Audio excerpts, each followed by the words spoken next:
You're listening to the Phil Klein Dental Podcast from VivaLearning.com. Transitioning into a digital dental practice and streamlining your digital workflow can be a bit overwhelming, at least in the beginning.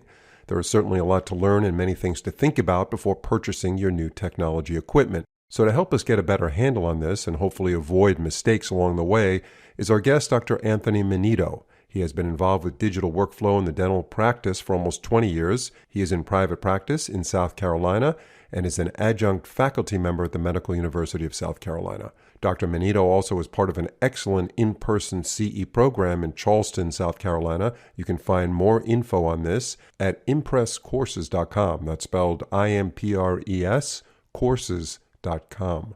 Dr. Mennito will be joining us in a second, but first, if you're looking to raise the bar with your adhesive dental procedures, you should definitely be looking into Bisco. Bisco is a great company that has an unparalleled track record. I can unequivocally say adhesion is their passion. They are genuinely dedicated to understanding and improving the ability to bond dental restorations. Bisco is a company that places tremendous value on research and scientific knowledge to benefit you and your practice. Being an endodontist myself, my favorite Bisco product is Theracal LC, which hands down is one of the best materials to use for direct and indirect pulp capping procedures.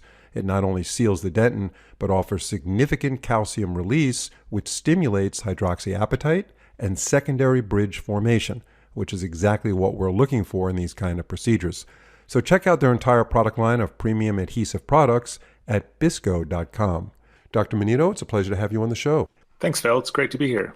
So to begin, what's the first step or what's the first piece of dental technology that a dentist should consider buying when they're new to digital dentistry? Well, I think there's two ways you can go with this. And I've spoken to a lot of my friends who are digital dentists about this very thing. And I think we always come down to one of two pieces of equipment. The first would be an intraoral scanner. And I think most of us do crown and bridge, and we when we think of digital dentistry, we think of getting rid of conventional impression materials. And obviously, in order to do that, you need an alternative. And the digital alternative for that is an intraoral scanner. The other piece of equipment, and this is a relatively popular choice as well, is a cone beam CT. And the reason for that, even though it's a higher cost item, is because once you get one, you just are able to diagnose more pathology. So when patients come in, for instance, and they are having an achy tooth in the upper right quadrant, for instance, and we take a 2D X-ray, there are times when the maxillary sinus can obscure any pathology in that area. Well, if you take a CBCT, you're able to see basically everything that's happening in that area. And there are studies out there that show that if there is pathology in the upper right, the upper left quadrant, a 2D X-ray can only really visualize that about 25% of the time, where a CBCT can see it 100% of the time. So, that's nice when patients come in and they're having a problem for you to actually be able to diagnose. I can't tell you how many times a patient has come in and they have kind of a nondescript issue. And because I'm taking 2D radiology and can't really visualize any pathology, I don't really know which direction to go as far as treatment planning. So it's really nice to have that cone beam CT to really help nail down a definitive diagnosis and be able to send the patient to the proper, specialist or to seek the proper treatment. So regarding diagnosis, CBCT is unparalleled, but regarding cost, priority as far as productivity, if a dentist wants to get away from traditional impression taking, I assume that the initial investment would be in an intraoral scanner. Absolutely. I think the cost is a major issue. Obviously, we all have to consider cost into everything that we add into our practice. So, and from maybe ease of adoption, the intraoral scanner is a relatively easy thing to adopt. I think there's enough information out there that is available to the public as far as YouTube channels and video trainings that the companies put out for new users to help kind of get new users over that learning curve. And the scanners nowadays are very, very user-friendly versus when I started 10 years ago scanning. I always tell the story that my first intraoral scan took about 35 minutes. And obviously nowadays, that learning curve is much shorter because the technology is much more user-friendly. So for me, that's the answer that I typically give. To begin really digitizing your workflows, an intraoral scanner makes a lot of sense. But I could also make the argument for that cone beam CT as well. Yeah, so this is a question that I'm sure you get a lot, Dr. Mennito, and the answer is dependent on the clinical expertise of the clinician in many ways. But generally speaking, are intraoral scanners as accurate as the traditional PVS impressions? That is a very popular question. And in fact, I have done with my colleagues at the Medical University of South Carolina probably around 10 studies on this very topic. And so I have a pretty good expertise and a pretty good grasp on the accuracy that intraoral scanners are able to reach.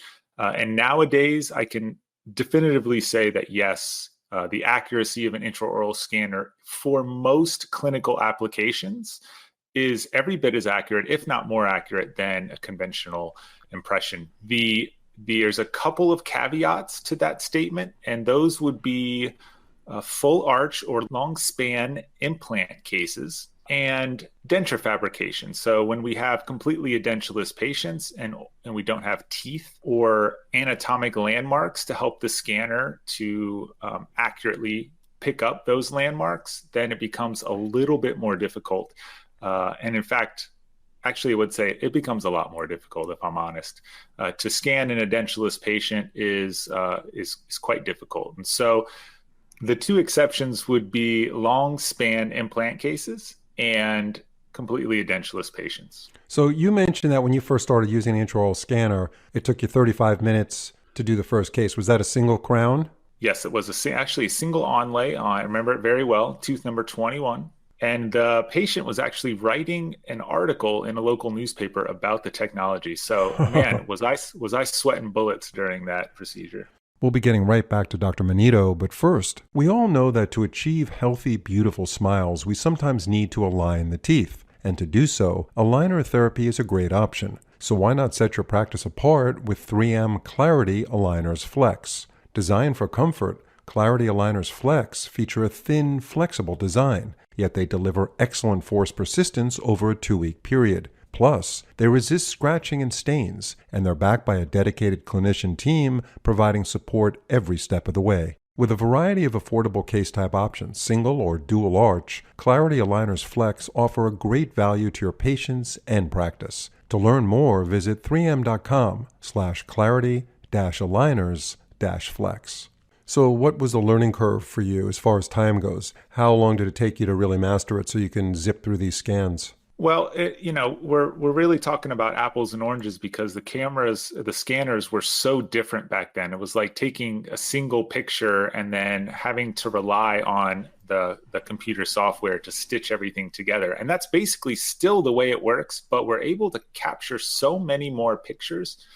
And the computer software, the processing power of the computers is so much better nowadays that the learning curve is much shorter. So I would say for me, it took me probably a good 3 to 4 months to feel really comfortable with those more archaic scanners. But as soon as we upgraded to the next generation of intraoral scanner, which was the CEREC OmniCam, you noticed a quantum leap in the usability of the system. And the same holds true when we went from, and I'm using the CEREC system as an example because a lot of people are familiar with that, but when we went from the OmniCam to the Prime Scan, it was another giant leap forward. And so we're currently using that generation of scanners, and the learning curve, I think, if you sit down and use it every day, you're looking at a 1 to 2 week learning curve as far as taking quadrant scans. So what you would normally take for a single unit crown or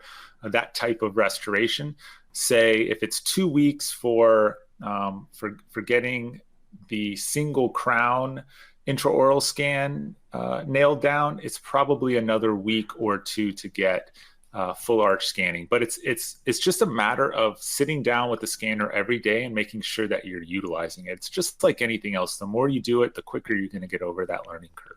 So when we're doing digital scanning, talk about tissue retraction and prep design. Is there any difference at all between what a dentist was doing before with traditional versus taking impressions using a scanner?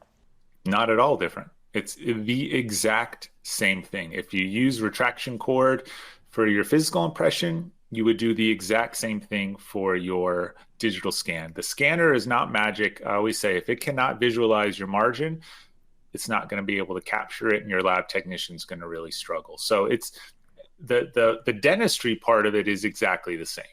It's just how are you capturing the shape of your preparation in the adjacent teeth? That's the only thing that's really different. But doesn't a dentist need to keep in mind that if they're sub G, they need to really make sure that that finish line is exposed? Because if you can't see it, you can't scan it. Whereas with traditional materials, you get the help of the goop being pushed under the sulcus when seating the tray. That's true. That is true. So for those areas where you're subgingival, you may need to be a little bit more aggressive in your tissue retraction and maybe utilization of a laser to trough that area to help visualize that margin. But I think it's just a matter of really being able to scrutinize the clinical situation right before you take that scanner out to be realistic about whether you're going to be able to see that tooth and that finish line all the way around. And if not, then you may need to utilize something like a laser to be able to remove that excess tissue. Yeah, without a doubt. I would assume many dentists love their soft tissue laser for gingival troughing so that their margins are clearly visible for the digital scan. So let me ask you a common question that's asked by many dentists who are first entering the world of digital dentistry. And the question is, what is the best kind of scanner to purchase?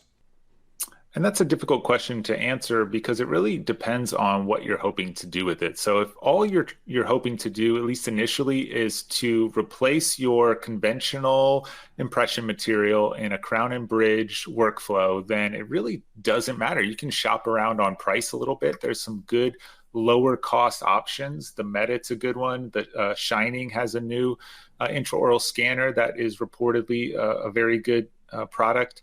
And a lot of the other, I want to say, higher end scanners have come down in price significantly. So it's a really great time to get into this market if you don't have an intraoral scanner because the cost is very, very reasonable. When we used to have scanners that were $40,000 scanners, those costs have come down $10,000, $15,000 now. So it's very much a buyer's market. But you really want to just, I think, have a chance to sit down and if you can actually hold them in your hand and just see how they feel, because the ergonomics can make a difference sometimes. I've had some of my dental assistants do a lot of the scanning now in our practice, and they find it difficult to wield some of the scanners that are larger. They sometimes can require two hands for some of the larger wands. And so I would say you definitely want to hold them in your hand. You definitely want to see how it feels to scan with them. And you want to manipulate the software because the software for all these scanners is an important part as well. So you want to see, make sure that the software isn't cluttered. Make sure it's user-friendly and easy to use. And then the other thing that I'd say is, what is the setup? Is it a cart-based system? Or is it a laptop that you're going to have to, figure out where you're going to put it while you're scanning? Because these sort of logistics within your dental practice can really make it a lot easier or a lot more difficult to want you to get that scanner out when the time comes to use it. I assume most dentists have a cart with a laptop on it. Yeah, you want something that's going to be relatively mobile, right? Because if you only have one scanner, but you have 3 treatment rooms, you need to be able to move it to wherever it's needed. So I do love the cart-based system. The other thing that you would need to be able to figure out is, will that cart and where will that cart fit within your operatories when the time comes to scan? So, these are all really important things to think about when you're selecting a scanner.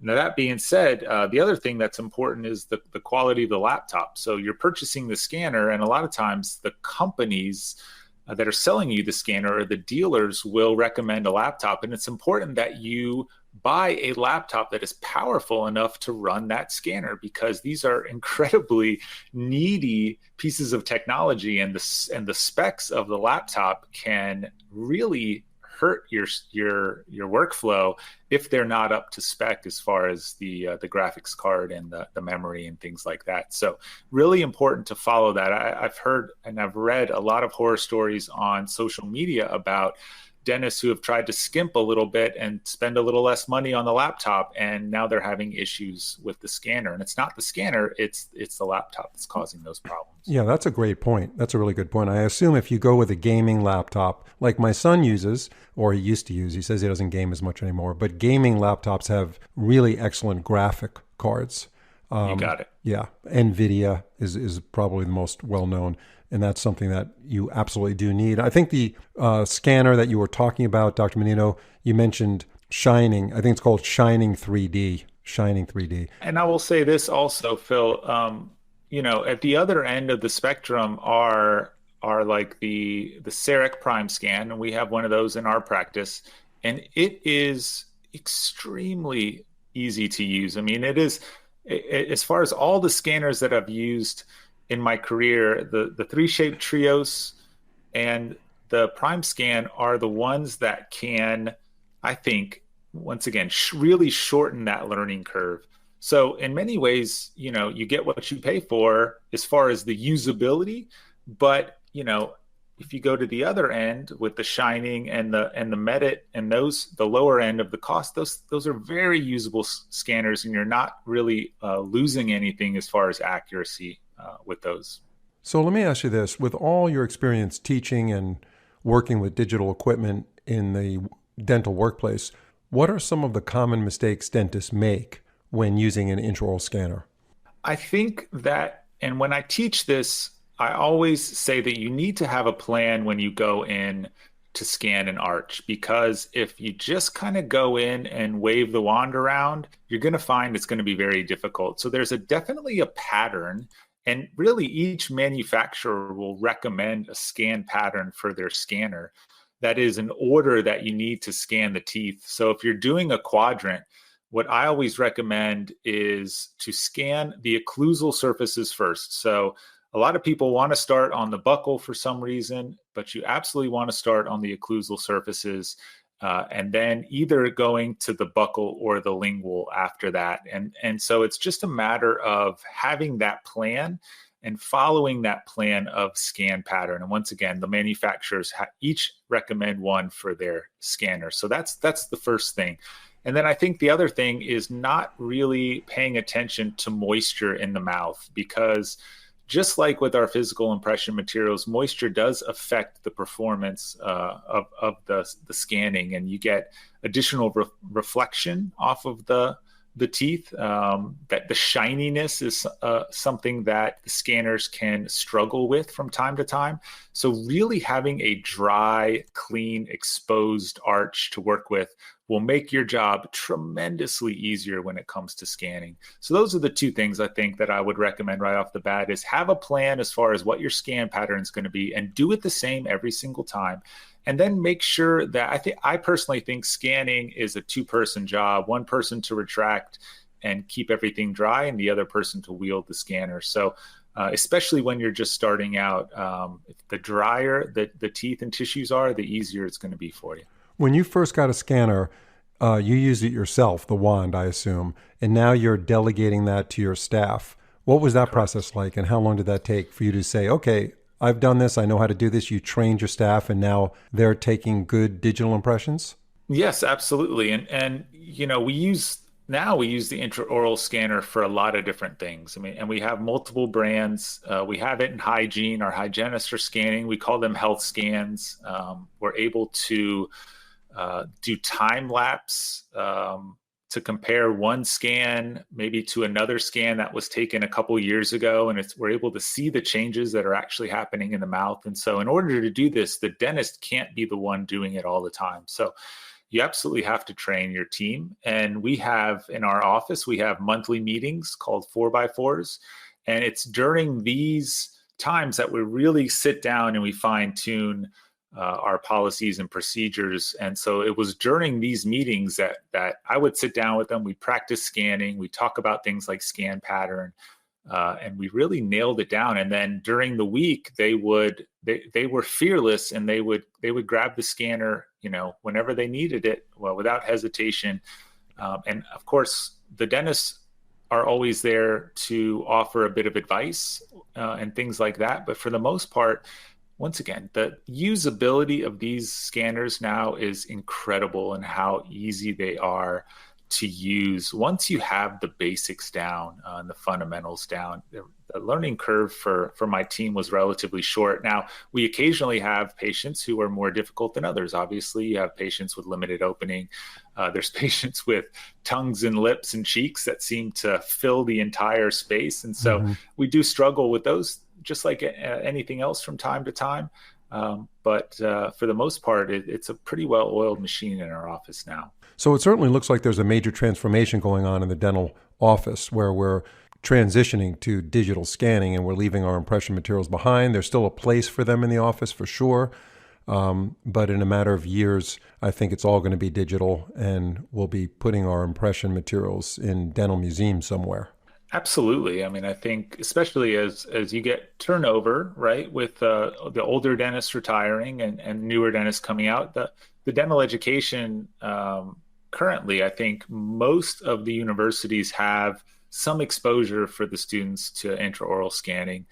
And so I think that obviously the students, the vast majority of students who are graduating now are what I would call digital natives, meaning they grew up with technology, and you'll find that they're able to pick up a scanner and have it, mastered within a week in most cases, because they're just used to using new technology and just figuring it out as they go. So I absolutely think that within 5 years, we'll be pretty close to 100% adoption. Dr. Mennito, thank you very much for your time today. You certainly covered a lot of information about the digital scanner and getting into the digital workflow, and we look forward to having you on future podcasts.